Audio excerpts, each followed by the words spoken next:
ബഹുമാനപ്പെട്ട നാട്ടുകാരെ, പ്രിയ സുഹൃത്തുക്കളെ, ഇത് ഇന്ന് ഞാൻ നമ്മളെ താഴെ ഒരു വീടിൻ്റെ അടുത്ത് തൊട്ടപ്പുറത്ത് താഴെ ഒരു 10-15 സെൻറ്റ് സ്ഥലമുണ്ട്.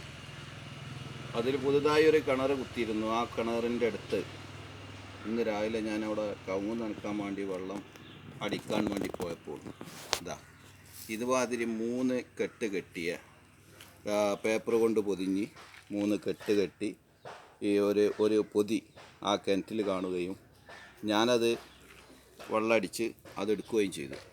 എടുത്തതിൻ്റെ ശേഷം ഞാൻ വീട്ടിലേക്ക് ഇങ്ങോട്ട് കൊണ്ടുവന്ന് ഇനി എന്താ ഇത് എന്നുള്ളത് നമുക്കൊന്ന് തുറന്ന് പരിശോധിക്കാം.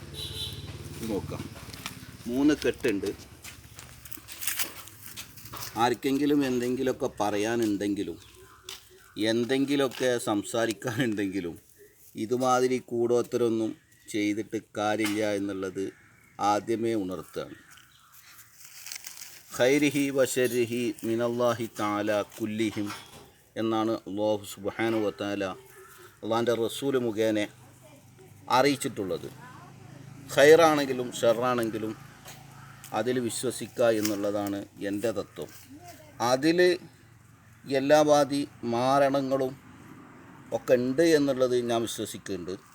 പക്ഷേ ഇമ്മാതിരി പരിപാടിയിൽ എനിക്ക് വിശ്വാസമില്ല. അതുകൊണ്ട് ഇതിൻ്റെ ഉള്ളിൽ എന്തൊക്കെയുള്ളത് നമ്മൾ പരിശോധിക്കുകയാണ്. ഒരു ചിരട്ടക്കരി, തൊട്ടടുത്ത് ഒരു ചിരട്ടക്കരി 2 എണ്ണം. ഇതിൽ വേറെ ഒരു ശീലുണ്ട് കത്തിച്ച്. എനിക്ക് തോന്നുന്നത് ഇത് മുട്ടറക്കാരന പരിപാടിയൊക്കെ ഉണ്ടെന്ന് പറയുന്നത് കേൾക്കാം. തേങ്ങ കൊണ്ടാണ് ആ പരിപാടിയെന്നും കേൾക്കാം. ഇതാക്കുന്ന ഒരു ശീല കത്തിച്ചത് ചെറിയൊരു ഭാഗമുണ്ട്. പിന്നെ തെച്ചിപ്പൂവുണ്ട്. തെച്ചിപ്പൂവ് എത്ര ഉണ്ട് നോക്കുക. തെച്ചിപ്പൂവ് 3 എണ്ണം ഉണ്ട്. ഇതിൻ്റെ അടിയിൽ വേറൊരു ഇതുണ്ട്. ഏതായാലും ഇത് അഹിന്ദവരുടെ കൂടോത്തരമാണ് എന്നുള്ളതാണ് മനസ്സിലാക്കുന്നത്. നമ്മളാൾക്കാരൊക്കെ മുസ്ലിം സമുദായക്കാരൊക്കെ ഉറക്കം ഇതാ എന്നൊക്കെ കേട്ടിട്ടുണ്ട്. ഇങ്ങനെ ചെയ്യുന്നവരാരെങ്കിലും ഉണ്ടോ അതും അറിയില്ല കേട്ടോ. ആ രൂപത്തിലാണ്. കരിയൊക്കെ ഉണ്ട്. ചിരട്ട വെക്കുന്നതാ ഉണ്ടോ. ചിരട്ട ഇങ്ങനെ പൊട്ടി തേങ്ങ ഉണ്ട് ഇതിൽ. ഈ തേങ്ങ നമുക്ക് ഉപയോഗിക്കേനി. കാരണം വെച്ചാൽ അതൊക്കെ നാശാക്കി കളഞ്ഞാലോ ഒരു കൊണ്ടുവന്ന് വെക്കുകയാണെങ്കിൽ നല്ലവർക്ക് കൊണ്ടുവന്ന് വെക്കണ്ട. എന്നാൽ നമുക്ക് ഈ തേങ്ങ ഉപയോഗിക്കേനി. തേങ്ങ ഇപ്പോൾ നല്ല കാമ്പറ്റുള്ള തേങ്ങയാണ്. ഇനി ഏതായാലും കേകി നന്നാക്കി കൊപ്പരയാക്കാൻ പറ്റുമോ നോക്കണം. അതുകൊണ്ട് ഇതുമാതിരി ഗൂഢോത്തരങ്ങളൊന്നും ചെയ്യാതെ ആർക്കെങ്കിലും എന്തെങ്കിലുമൊക്കെ സംസാരിക്കാനോ എന്തെങ്കിലുമൊക്കെ താല്പര്യങ്ങളൊക്കെ ഉണ്ട് എന്നുണ്ടെങ്കിൽ നേരാവണ്ണം വന്നാൽ ഇവിടെ എല്ലാത്തിനും തയ്യാറാണ് എന്നുള്ള കാര്യം ഞാൻ അടിവരയിട്ട് പറയുകയാണ്. അതുകൊണ്ട് ഏതായാലും ഇന്നത്തെ അവസ്ഥയിൽ ഇവിടെ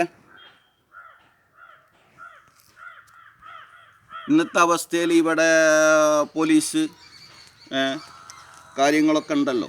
മനുഷ്യ സുരക്ഷയ്ക്ക് നൽകുന്ന സംവിധാനങ്ങളൊക്കെ ഉണ്ട്.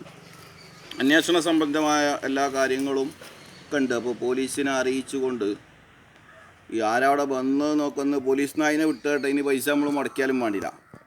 ആരാന്നേരം അവിടെ വന്ന് സ്പെഷ്യലായിട്ട് എന്നുള്ളതൊക്കെ പോലീസിന് അതിനെ വിട്ടാലൊക്കെ വിവരം കിട്ടുമായിക്കാരം.